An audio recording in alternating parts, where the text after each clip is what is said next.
بسم اللہ الرحمن الرحیم الصلاۃ والسلام علیک یا رسول اللہ وعلی آلک و اصحابک یا نور اللہ۔ ایمان کو تازہ کر دینے والا واقعہ۔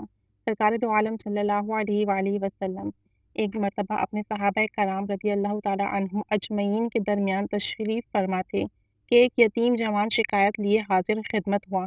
کہنے لگا، یا رسول اللہ صلی اللہ علیہ وآلہ وسلم، میں اپنی کھجوروں کے باغ کے ارد گرد دیوار تعمیر کر رہا تھا کہ میرے ہمسائے کی کھجور کا ایک درخت دیوار کے درمیان میں آ گیا۔ میں نے اپنے ہمسائے سے درخواست کی کہ وہ اپنی کھجور کا درخت میرے لیے چھوڑ دیں تاکہ میں اپنی دیوار سیدھی بنوا سکوں۔ اس نے دینے سے انکار کر دیا تو میں نے اس کھجور کے درخت کو خریدنے کی پیشکش کر ڈالی۔ میرے ہمسائے نے مجھے کھجور کا درخت بیچنے سے منع کر دیا، انکار کر دیا۔ سرکار دو عالم صلی اللہ علیہ وآلہ وسلم نے اس نوجوان کے ہمسائے کو بلا بھیجا۔ ہمسایہ حاضر ہوا تو آپ صلی اللہ علیہ وآلہ وسلم نے اس نوجوان کی شکایت سنائی، جسے اس نے تسلیم کیا کہ واقعی ایسا ہی ہے۔ آپ صلی اللہ علیہ وآلہ وسلم نے اسے فرمایا کہ تم اپنی کھجور کا درخت اس نوجوان کے لیے چھوڑ دو یا اس درخت کو نوجوان کے ہاتھوں فروخت کر دو اور قیمت لے لو۔ اس آدمی نے دونوں حالتوں میں انکار کر دیا۔ آپ صلی اللہ علیہ وآلہ وسلم نے اپنی بات کو ایک بار پھر دہرایا، کھجور کا درخت اس نوجوان کو فروخت کر کے پیسے بھی وصول کر لو اور تمہیں جنت میں بھی ایک عظیم الشان کھجور کا درخت ملے گا، جس کے سائے کی طوالت میں سوار 100 سال تک چلتا رہے گا۔ دنیا کے ایک درخت کے بدلے میں جنت میں ایک درخت کی پیشکش ایسی عظیم تھی، جس کو سن کر مجلس میں موجود تمام صحابہ کرام رضی اللہ تعالی عنہم اجمعین دنگ رہ گئے۔ سب یہی سوچ رہے تھے کہ ایسا شخص جو جنت میں ایک ایسے عظیم الشان درخت کا مالک ہو، کیسے جنت سے محروم ہو کر دوزخ میں جائے گا۔ یہ تو بشارت ہو گئی نا، کہ اگر آپ کو کہا جائے نبی کریم صلی اللہ علیہ وسلم فرما دیں کہ جنت میں ایک درخت دے رہا ہوں اور اس درخت کی مسافت اتنی ہے، تو یقیناً پھر وہ بندہ جنت میں جائے گا۔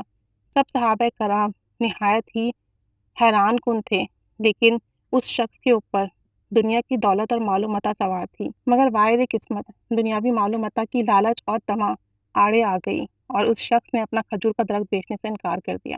مجلس میں موجود ایک صحابی آگے بڑھے اور حضور اکرم صلی اللہ علیہ وآلہ وسلم سے عرض کی، یا رسول اللہ صلی اللہ علیہ وآلہ وسلم، اگر میں کسی طرح وہ درخت خرید کر اس نوجوان کو دے دوں تو کیا مجھے جنت کا وہ درخت ملے گا؟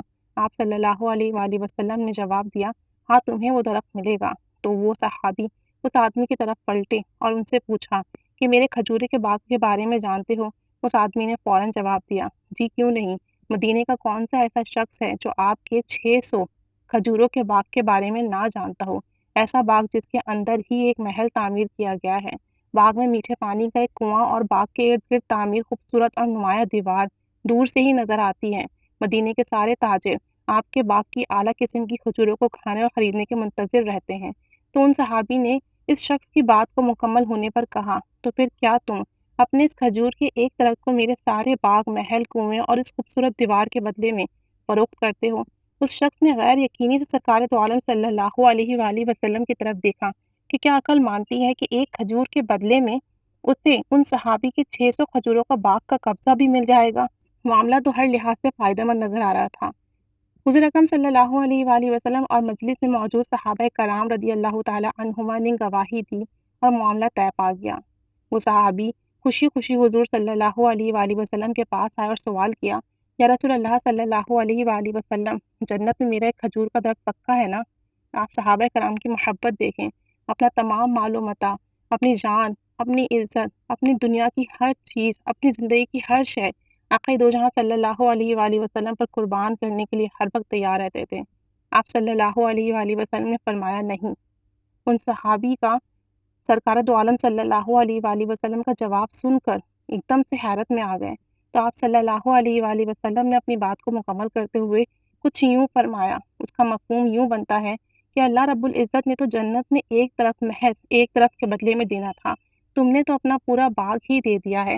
اللہ رب العزت جو جود و کرم میں بے مثال ہے، انہوں نے جنت میں کھجوروں کے اتنے باغات عطا کیے ہیں، کثرت کی بنا پر جن درختوں کی گنتی بھی نہیں کی جا سکتی۔ میں تجھے پھل سے لدے ہوئے ان درختوں کی کس قدر تعریف بیان کروں۔ آپ صلی اللہ علیہ وآلہ وسلم اپنی اس بات کو اس قدر دہراتے رہے کہ محفل میں موجود ہر شخص یہ حسرت کرنے لگا کہ اے کاش وہ یہ صحابہ ہوتے۔ وہ صحابہ وہاں سے اٹھ کر جب اپنے گھر کو لوٹے تو خوشی کو چھپا نہ پا رہے تھے۔ گھر کے باہر سے ہی اپنی بیوی کو آواز دی کہ میں نے 4 دیواری سمیت یہ باغ، محل اور کنواں بیچ دیا ہے۔